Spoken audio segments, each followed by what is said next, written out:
I'm sure a lot of you guys will have seen the news of Patchy Mix being cut by the UFC after, let's say, a lackluster spree of performances. I started thinking about what fighters didn't actually deserve to be cut, because most of us think Patchy did. I wanted to go over 5 fighters that I think, and a lot of you guys will too, shouldn't have been cut by the UFC. Starting off with no one else than Jairzinho Biggie Boy Rosenstrike. Now, Rosenstrike being cut, it hits deep in my heart, man. I watched him all the way from his first debut up until his last fight in the UFC. All of his losses came against like top 5 heavyweights. We're talking Francis Ngannou, Cyril Gane, Curtis Blades and Alexander Volkov.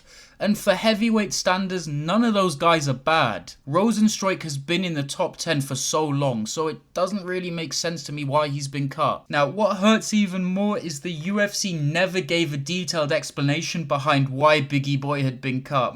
I mean, the Shamil the Blob Ghazi fight probably didn't do too much for him, but man, it hurts. I still remember that Crowder win, a lot of you guys will too. Heavyweight is so dry at the moment, and it has been for a while now. It just doesn't really make sense to me why they cut him. I mean, okay, yeah, he wasn't on a winning streak, but there's a lot of fighters who are ranked who aren't on a winning streak, and they're not in a dry as division as heavyweight. To me, it just pains my heart, man. I would have loved to see one more Biggie Boy performance. By the way, this list just looks at their in-cage performances, not out of the cage ones, because to be honest, I don't give a shit how they behave outside the cage. Mirsad Bektic was released from the UFC with a record of 6-3, but it was kind of unfair on him. Bektic wasn't bad either. He ended his UFC career at 7-4, but to be honest, all of his opponents were pretty decent. He was on a 4-fight win streak to start his career, and then he lost to Darren Elkins by a bad head kick, which wasn't great, but he ended up coming back and getting 2 more wins. After that, he lost to Josh Emmett and Dan Ige, which are fucking great competition to lose against, to be honest. He was only 30 when he got released. He had 7 wins in the UFC. He was decently well-rounded, seemed to be improving every fight. Once again, the UFC gave absolutely zero reason why they cut Bektic, and I guess we'll never really know. Another fighter where you're like, how did the UFC ever think to cut him, is Yair Rodriguez. Now, Yair Rodriguez being cut in 2018 has to be one of the most insane decisions the UFC have maybe ever made. I mean, it just makes no sense. His record was 10-2. Great. His losses were to Luis Roberto Herrera, who the fuck's that guy, and Frankie Edgar, who was an ex-UFC champion. On top of that, his win streak included Dan Hooker, Charles Rosa, Andre Fili, Alex Caceres and BJ Penn. In their prime, all of those fighters were fucking fantastic, and Dan Hooker's doing decent to this day. The only UFC loss Yair actually had before being cut was Frankie Edgar, so he was 6-1 in the UFC, and on top of it, it was a fucking doctor stoppage that made him lose. Now, the reason Yair was claimed to be cut by Dana in the UFC way back when is because he refused to fight Zabit Magomedsharipov.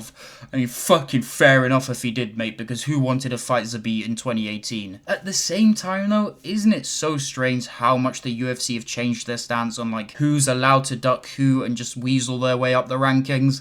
I'm not gonna name names, but I'm sure you guys can guess. To me, Yair being cut back in 2018 is the perfect example of the UFC just jumping the gun with their decisions. It really makes me think, how many fighters have been cut or were never even signed in the first place that could have went on to have great careers in the UFC? It fucking sucks to think about, man. Next up, we've got John Lineker. He was your dad's Justin Gaethje before Justin Gaethje was around. It wasn't like Lineker was leaving the UFC with a bad record either. In his last 7 fights, he beat Rob Font, knocked out Michael McDonald, beat John Dodson, lost to TJ Dillashaw by decision, beat Chito Vera by unanimous decision, knocked out Brian Kelleher, and then lost a split decision to Corey Sandhagen in 2019. Yeah, the fight that got him cut was a loss to Corey Sandhagen and a split decision as well, and he'd won 2 fights before that. It's just, in my opinion, undeserved as fuck. He wasn't washed, he wasn't losing, and he he wasn't very boring either, cutting a guy that was a proven finisher, entertaining for the fans, and could have made a top 10 threat. Felt like the UFC were kind of just giving up on someone who brought real value to the cage, and instead we just sign another crotch sniffer. What hurts most is we're going to get less Linekers over time because they put their records on the line. They might not be the most professional fighters with the cleanest record, but they're fucking entertaining to watch. Now, number one, a lot of you guys are going to expect it. It's Muhammad Mokaev. He was probably one of the most promising talents out of the UK and worldwide in 2022. He came into the UFC as an undefeated prospect and had a massive amateur background as well. He had a ton of hype behind him. And to be honest, anyone in the UK MMA scene will have heard of him. During his UFC run, he went undefeated as well. Alright, it wasn't the most entertaining fights of all time, but he was winning. I'm sure you guys have seen that he tried to fight Manel Kape backstage, and there's probably a ton of other myriad of issues behind the scenes. I mean, he does seem like he has a pretty big ego for his age,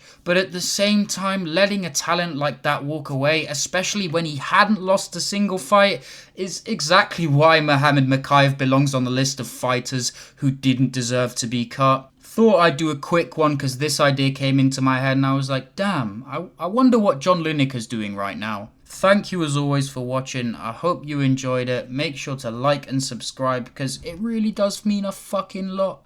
I'll see you guys next time. Bye bye.